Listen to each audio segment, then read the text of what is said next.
Ajith fans இந்த வீடியோவை பாருங்க. அஜித் ஃபேன்ஸ் இல்லாதவங்க இந்த வீடியோவை கண்டிப்பா ஃபுல்லா பாருங்க.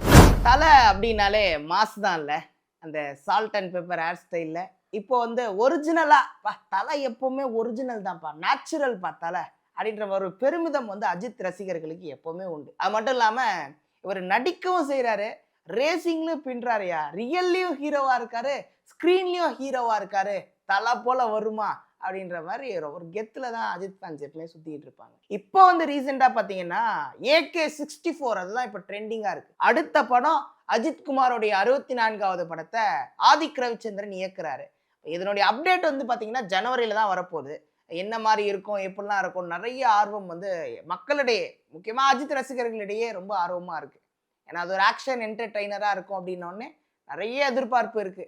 பத்மபூஷன் விருது வந்து அஜித் குமாருக்கு வந்து ரீசெண்டா கொடுத்திருந்தாங்க. 2025 ஏப்ரல்ல இந்தியாவினுடைய மிக உயரிய 3வது விருதான பத்மபூஷன் அஜித்துக்கு கொடுத்திருக்காங்கன்னும் போது ரொம்ப மகிழ்ச்சி. ஏன்னா ஒரு சிறந்த மனிதர், அது ரொம்ப பெருமையான தருணமா இருந்தது அஜித் குமார் அந்த அவார்டு வாங்கும் போது. அது மட்டும் இல்லாம இப்போ ஒரு விருது கொடுத்திருக்காங்க அஜித் குமாருக்கு. பத்மபூஷனை விட அவருக்கு ரொம்ப பிடிச்ச விருதை வந்து கொடுத்திருக்காங்க. நடிப்பு எப்படி ஒரு கண்ணோ, இன்னொரு கண்ணு அவருக்கு என்னன்னு பாத்தீங்கன்னா ரேசிங், கார் ரேசிங் அப்படின்றது ரொம்ப பிடிக்கும் அஜித்குங்க, எல்லாருக்கும் தெரியும். அந்த ரேசிங்காக gentleman driver of the year 2025 அப்படின்னு சொல்லி இத்தாலியில இருக்கக்கூடிய வெனிஸ் நகரத்துல ஒரு விருது யார் கொடுத்திருக்காங்கன்னா பிலிப் சாரியாட் மோட்டார்ஸ்போர்ட் குரூப் உடைய அவங்களுடைய விருது தான். அவங்க வருஷம் gentleman driver of the year அப்படின்னு சொல்லி ஒரு விருதை கொடுக்குறாங்க. இப்போ இந்த 2025க்கான விருதை வந்து அஜித் குமாருக்கு கொடுத்துருக்காங்க. இது யாருடைய நினைவுல கொடுக்குறாங்கன்னா பிலிப் சாரியால் அப்படின்ற ஒருத்தருடைய நினைவுல தான் இந்த மோட்டார் ஸ்போர்ட் குரூப் வந்து அந்த அவார்டை கொடுத்துக்கிட்டு இருக்காங்க. இந்த மோட்டார் ஸ்போர்ட்டை ரொம்ப விரும்பியவர் இவர். 2019 ஒரு 77 வயசுல வந்து அவர் வந்து ஒரு காலமாயிடுறாரு. ஸோ அவருடைய நினைவுல தான் இந்த விருதை கொடுத்துட்டு இருக்காங்க. ஒரு மிகப்பெரிய ஒரு ஆண்டர்பிரினரும் கூட, பிசினஸ் மேனும் கூட அவர். அவரை பத்தி நான் நிறைய கேள்விப்பட்டிருக்கேன். அவருடைய நினைவுல இந்த விருதை வாங்குறதுக்கு எனக்கு ரொம்ப பெருமிதமா இருக்கு அப்படின்னு சொல்லி அஜித் குமார் வந்து அந்த விருது வழங்கும் விழால சொல்லியிருப்பார். அந்த விருது வழங்கும் விழால ஹைலைட் என்னன்னு பாத்தீங்கன்னா ஃபேமிலியோட போயிருப்பார். அஜித் குமார், ஷாலினி, அவங்க பொண்ணு, அவங்க பையன், 4 பேருமான அந்த ஃபேமிலி பிக் ரொம்ப மாசா இருந்ததுல. அது மட்டும் இல்லாமல் அஜித் குமார் அப்படி அந்த அவார்டை வாங்கி இப்படி நிற்கும் போது அந்த பிக்கு வந்து வைரலாக வந்து இன்ஸ்டாகிராம்லேயும் ட்விட்டர்லேயும் பகிரப்பட்டிருந்தது. விவேகம் படத்தினுடைய பாட்டு, இந்த மாதிரி நிறைய பாட்டை வச்சு ட்ரெண்ட் பண்ணியிருந்தாங்க. தலை போல வருமா, தலை போல வருமா அப்படின்னு சொல்லி இந்த பாட்டை வச்சு கொண்டாடிட்டு இருந்தாங்க ரசிகர் பெருமக்கள். ஸோ சினிமா எப்படி பிடிக்குதோ, சினிமாவில் நிறைய விருது வாங்கியிருக்காரு, ஆனால் அவருக்கு பிடிச்ச ரேசிங் அதை அவர் பண்ணுறாரு இல்லையா, அதில் வந்து அவருக்கு விருது கிடைச்சிருக்கிறத ரொம்பவே அவரு மகிழ்ச்சி பட்டிருப்பாரு. பர்சனலா அவருக்கு ரொம்ப ஒரு பிடிச்ச விஷயமா இருந்திருக்கும். சரி, அஜித் குமார் எப்ப இன்டர்வியூ கொடுப்பாரு அப்படின்னு சொல்லி எதிர்பார்ப்பு நிறைய இருக்கு மக்களிடையே, ரசிகர்களிடையே. ஆனா தமிழ் இண்டஸ்ட்ரியில அவர் இன்டர்வியூவே கொடுக்க மாட்டாரு. ரொம்ப நாள் ஆச்சு, ரொம்ப வருஷம் ஆச்சு இன்டர்வியூ கொடுத்து. தமிழ் சினிமாக்கு, தமிழ் டிவி சேனல்ஸ்க்கு எதுக்குமே வந்து அவர் இன்டர்வியூ கொடுக்க மாட்டாரு. ஆனா Anupama Chopra, Hollywood reporter of India, அந்த சேனலுக்கு போய் கொடுத்து வச்சிருக்காருப்பா, நம்ம கொடுத்துருக்கலாம்ல அப்படின்ற ஒரு குமுறல் நிறைய பேருக்கு இருந்தது. அந்த இன்டர்வியூவை முழுசா நீங்க பாத்தீங்களா? இந்த இன்டர்வியூவை பாத்தீங்கன்னா நிறைய விஷயங்கள் மனசை தொட்டு பேசியிருக்காரு அஜித் குமார். ரசிகர்களை எவ்வளவு அவர் நேசிக்கிறாரு அப்படின்ற விஷயத்த அவர் சொல்லியிருப்பார். ஸ்டார்டிங்ல இருந்தே அவர் 33 வருஷம் திரையுலகத்துல ரசிகர்களை அஜித் எவ்வளவு ரசிக்கிறாரு அப்படின்ற விஷயத்த ரொம்ப அழகா சொல்லியிருந்தாரு. என்னை ரொம்ப ரசிக்கிறாங்க ரசிகர்கள், ரொம்ப அவங்க வந்து என்னை கொண்டாடுறாங்க. ஆனா என்ன எனக்கு பயமா இருக்குன்னா, அது எனக்கு தலைக்கு ஏறிடக்கூடாது, அந்த விஷயங்கள் வந்து என்னை இன்ஃப்ளூயன்ஸ் பண்ணிடக்கூடாது. அவர் ரசிக்கிறாங்க, கொண்டாடுறாங்கன்னா ஓகே, அது ஒரு பக்கம் இருக்கட்டும். ஆனால் அதை தாண்டி நம்ம வேலையை நம்ம பண்ணிக்கிட்டே இருக்கணும்.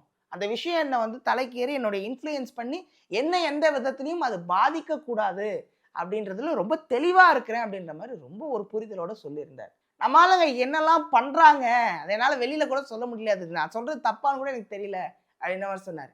ஃபேன்ஸ் இருக்காங்க இல்லையா, இந்த ஃபேன்ஸ் வந்து உண்மையிலேயே அவங்க கொண்டாடக்கூடியவங்க தான். இந்த ஃபேன்ஸ் இருக்காங்க இல்லையா, அந்த ஃபேன்ஸ் வந்து உண்மையிலேயே என்னை கொண்டாடக்கூடியவங்க தான், ரொம்ப அன்பு காட்டக்கூடியவங்க தான்.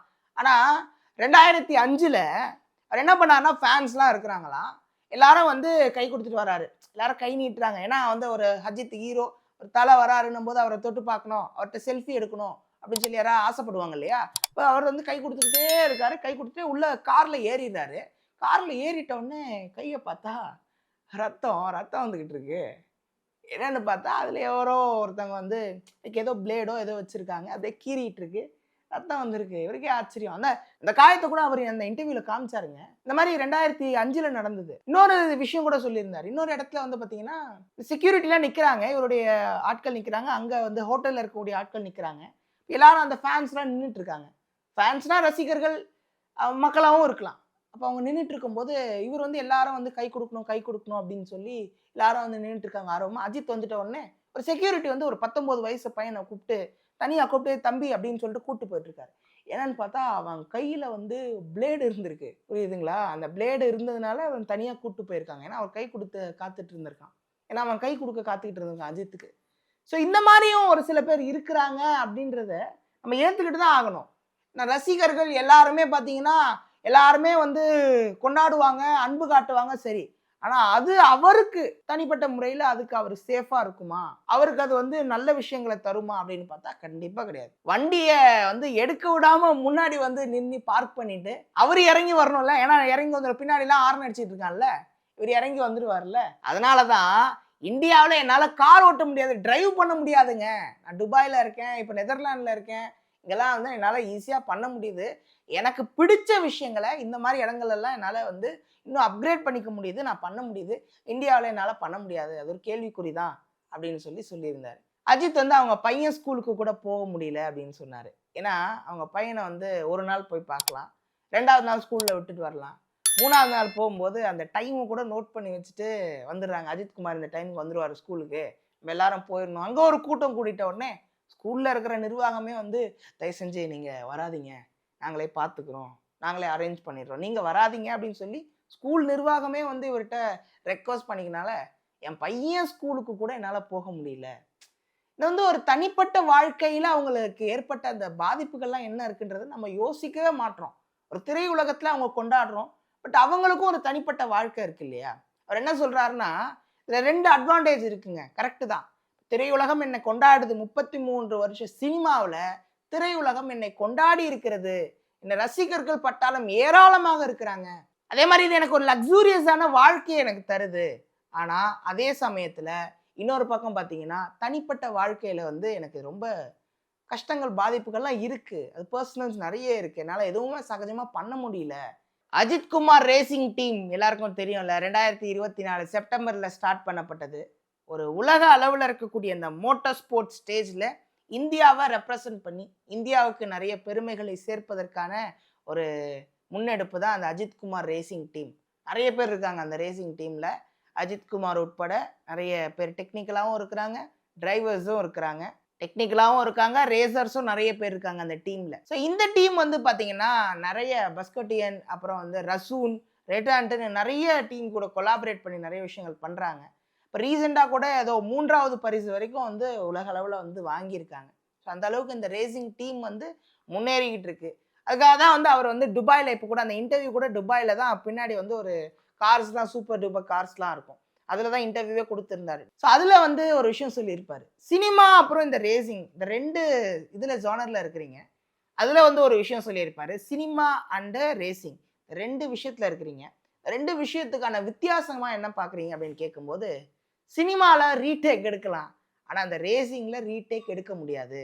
சினிமால கூட பார்த்தீங்கன்னா, ஒரு கட் ஷாட் போயிட்டு இன்னொரு வாட்டி போய்க்கலாம். இல்ல இது நல்லா இல்ல இன்னொரு வாட்டி போய்க்கலாம். ஆனா இது அப்படி பண்ண முடியாது. இது வந்து ரீடேக்கே இல்லாத ஒரு விஷயம் தான் இந்த ரேசிங் அப்படின்ற மாரி சொல்லியிருந்தாரு. அப்புறம் இதுல சினிமால பார்த்தீங்கன்னா, நீங்க வந்து அதே மாரி இந்த சினிமா எடுக்கும்போது எப்படிலாம் கஷ்டப்பட்டுருக்காங்க. அதில எவ்வளோ பின்னணி இருக்குன்றது மக்களுக்கு தெரியாது. இப்போ தியேட்டருக்கு போனீங்கன்னா, நீங்க பாப்கார்ன் சாப்பிட்டுட்டு, உங்களுக்கு புடிச்ச ஜூஸ் குடிச்சிட்டு, இன்டர்வல்ல நீங்க வந்து ரெஃப்ரெஷ் ஆயிட்டு, அதுக்கப்புறம் நீங்க வந்து சினிமாவ பார்க்கலாம். ஆனா, அதுக்கு பின்னணியில எவ்வளோ கஷ்டப்பட்டுருக்காங்க. ஆனா, அதுக்கு பின்னணியில எத்தன பேர் கஷ்டப்பட்டுருக்காங்க, எவ்வளோ பேருடைய உழைப்பு இருக்கு அப்படின்றத, நீங்க வந்து ஒரு பிடிஎஸ்லாம் எடுத்து பார்க்கும்போது உங்களுக்கு தெரியும். படம் எப்படி வெளிவந்தது, படம் எப்படி உருவாகுச்சு அப்படின்ற ஒரு பிடிஎஸ் போட்டாங்கன்னா எல்லாருக்கும் தெரிய வந்துரும். அதே மாரி இப்ப ரேசிங்ல எவ்வளோ கஷ்டங்கள் இருக்கு அப்படின்றத வெளிக்கொண்டு வந்த படமா வந்து F1 பார்க்குறேன் அப்படின்னு சொல்லியிருந்தாரு. ஃபார்முலா 1 ஆப்பிளுடைய இந்த புரொடக்ஷன்ல வந்த ஃபார்முலா 1 பத்தி சொல்லியிருந்தாரு. அது வெளிவந்ததுக்கு அப்புறம் தான் அந்த F1 வெளிவந்ததுக்கு அப்புறம் தான் வந்து மக்களுக்கு வந்து ஒரு புரிதலே வந்தது. ரேசிங்ல வந்து எவ்வளோ கஷ்டப்படுறாங்க, எவ்வளோ பின்னணி இருக்குன்னு சொல்லிட்டு. ஏன்னா அது வரைக்கும் என்ன நினைச்சிட்டு இருந்தாங்கன்னா, ஜாலியா ரேஸ் பண்றாங்கப்பா. இந்த சூட்லாம் போட்டு ஹீரோ மாரி ஜாலியா இருக்காங்கப்பா அப்படின்னு சொல்லி தான் நினைச்சிட்டு இருந்தாங்க. ஃபார்முலா 1க்கு அப்புறம் தான் மக்களுக்கு ஒரு புரிதல் வந்தது அப்படின்றத சொல்லியிருந்தார். அப்போ கேட்டாங்க அனுப்பமா, F1 ஆப்பிளுடைய F1 வந்து இந்தியாவில் தமிழ்ல எடுத்தாங்கன்னா நீங்க அஜித் நடிப்பீங்களா? அதுல பிரதீப் ரங்கநாதன் இவங்களாம் ரேசர்லா போட்டு அஜித்குமார் நடிப்பாரா லீட் ரோல்ல அப்படின்னு கேட்கும்போது கண்டிப்பா ஒய் நாட், அந்த சூழ்நிலை அமைஞ்சா கண்டிப்பா F1 தமிழ்ல எடுத்தா இந்தியாவில் எடுத்தா கண்டிப்பா நான் அதை வந்து நடிச்சு கொடுக்குறேன் அப்படின்னு சொல்லி ஒரு ஆர்வம் காட்டியிருந்தார் அந்த இன்டர்வியூல. இந்த வாழ்க்கையில இவ்வளவு விஷயங்கள் நான் பண்ணிட்டு இருக்கேன், இவ்வளவு சக்சஸ்ஃபுல்லா போயிட்டு இருக்குன்னா ரசிகர்கள் ஒரு முக்கியமான காரணம். இது எல்லாத்தையும் தாண்டி எனக்கு ரொம்ப சப்போர்ட்டா இருக்கக்கூடிய ஷாலினி அப்படின்னு சொல்லி ரொம்ப பெருமையா மகிழ்ச்சியா சொல்லியிருந்தார் அந்த இன்டர்வியூல அஜித். ஏன் நிறைய பேச மாட்டாரு, வெளிப்படுத்த மாட்டாரு இந்த சோஷியல் மீடியாஸ்ல அப்படின்னு கேட்கும்போது அது ஒரு விஷயம் சொல்லியிருந்தாரு. இப்போ ரீசெண்டாக வந்து ஒரு இடத்துல வந்து எலெக்ஷன் போயிட்டு இருக்கும்போது ஒருத்தவங்க செல்ஃபி எடுக்கும்போது அஜித் வந்து அந்த ஃபோனை வந்து பிடுங்கி இருப்பாரு. இதை வந்து வைரலாக போட்டுட்டாங்க. ஆனால் அவங்க இன்னொன்று காமிக்க மறந்துட்டாங்க. பின்னாடி வந்து ரூல் போட்டிருந்தாங்க, நோ ஃபோட்டோகிராஃபி அலோட் அப்படின்ற மாதிரி போட்டிருந்தாங்க. அதை யாருமே மீடியாலாம் காமிக்காம நான் வந்து அந்த ஃபோனை பிடுங்கினது மட்டும் வந்து மீடியாவில் காமிச்சிட்டாங்க. அப்போ என்ன ஆகுது, நான் வந்து அந்த இடத்துல வந்து ஒரு பேடாக இதுவாகி அவர் வந்து விக்டிம் மாதிரி ப்ரொஜெக்ட் ஆகிட்டாரு அந்த பையன் அப்படின்ற மாதிரி சொல்லியிருந்தாங்க. ஸோ ரூல்ஸை ஃபாலோ பண்ணணும். நம்ம வந்து ரசிகர்கள் கொண்டாட்டம், அப்போ திரையுலக பிரபலம் தலை இதெல்லாம் இருந்தாலும் இதெல்லாம் தாண்டி ஒரு ரூல்ஸ் இருக்கு, அங்கே வந்து ஒரு ரெகுலேஷன்ஸ் இருக்கு, இப்படிதான் பின்பற்றணும்னு இருக்கிற இடத்துல அதை பின்பற்றுங்க. இப்போ சமீபமாக அஜித் திருப்பதி போயிருந்தார்ல, அந்த இடத்துல கூட தலை தலை தலைன்னு லைன்ல நின்றுறவங்களாம் கத்திட்டு இருந்தாங்க. அஜித் வந்து அந்த இடத்துல வேட்டி கட்டி வந்துட்டு இருந்தாரு, கூட 2-3 பேர் வந்துட்டு இருந்தாங்க. இப்போ இவர் என்ன சொன்னார்னா, கத்தாதீங்க, இது வந்து கோவில், கத்தாதீங்க அப்படின்ற மாதிரி சொல்லிட்டு இருந்தாரு. இப்போ அந்த அளவுக்கு எங்க எப்படி நடந்துக்கணுமோ அவங்களுக்கு ஏற்ற மாதிரி, அந்த மாதிரி எங்க எப்படி நடந்துக்கணுமோ அந்தந்த இடத்துக்கு ஏற்ற மாதிரி நம்ம நடந்துக்கணும், அந்தந்த இடத்துக்கு ஏற்ற ரூல்ஸ் அண்ட் ரெகுலேஷன்ஸை நம்ம ஃபாலோ பண்ணணும், யாரையும் டிஸ்டர்ப் பண்ணக்கூடாது அப்படின்ற மாதிரி அந்த விஷயங்களை ரொம்ப கான்ஷியஸாக இருக்கிறதா அஜித் சொல்லியிருந்தார். அனுபமா இன்டர்வியூ ஸ்டார்ட் பண்ணும்போது இப்படி சொல்லியிருப்பாங்க, உங்களுக்கு எந்த சஃபிக்ஸ் அண்ட் ப்ரிஃபிக்ஸ் போட்டு உங்களுக்கு சொல்கிறது உங்களுக்கு பிடிக்காது, இந்த தலை அஜித் அப்படின்ற சொல்கிறதுலாம் அவருக்கு பிடிக்காம அஜித் குமார் அப்படின்ற மாதிரி கூப்பிட்டுருப்பாங்க.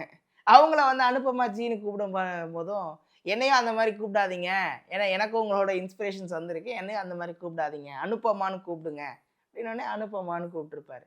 இப்படி ஒரு மனிதர் இப்படி ஒரு மனிதர் இருக்க முடியுமா? சினிமாவில் வந்து பார்த்தீங்கன்னா ஒரு 33 வருஷம் ஜேர்னி, அந்த ஜேர்னியில் வந்து ஒரு நீங்காத இடத்த பிடிச்சிருக்காரு, ரொம்ப பெரிய ஃபேன் பேஸ். இப்படி இருக்கும்போது தனிப்பட்ட வாழ்க்கையிலையும் சரி, ஒரு பொது வாழ்க்கையிலையும் சரி, இந்த மாதிரி ஒரு மனிதர் தலை போல வருமா? அவர் சொல்லக்கூடாது, சொல்ல வேணான்னு சொன்னாலும் அதை சொல்லாமல் இருக்க முடியல, தலை போல வருமா அப்படின்னு சொல்லி தான் ஆகணும் அப்படின்ற அளவுக்கு ஒரு ரேசிங்னா அவருக்கு பிடிச்ச விஷயங்களையும் சரி, அவர் சக்ஸஸ்ஃபுல்லாக நிறைய விஷயங்கள் அவர் பண்ணிகிட்டே இருக்கணும், மக்களை வந்து அவர் ரசிக்க வச்சுக்கிட்டே இருக்கணும், அன்பு காட்டிக்கிட்டே இருக்கணும், இன்ஸ்பிரேஷன்ஸாக இருந்துக்கிட்டே இருக்கணும் அப்படின்னு சொல்லி தலை அஜித்குமாருக்கு இல்லை அஜித்குமாருக்கு வாழ்த்துக்கள் அப்படி சொன்னால் தான் அவருக்கு ரொம்ப பிடிக்கும். அப்படின்றதுனால அவருக்கு கங்க்ராச்சுலேஷன்ஸ் அண்ட் வாழ்த்துக்கள். ஆர்ஜே லோகேஷ் சேனலை சப்ஸ்கிரைப் பண்ணுங்கள், ஃபாலோ பண்ணுங்கள், மறக்காமல் அந்த பெல் ஐக்கானை கிளிக் பண்ணி சப்போர்ட் பண்ணிகிட்டே இருங்க.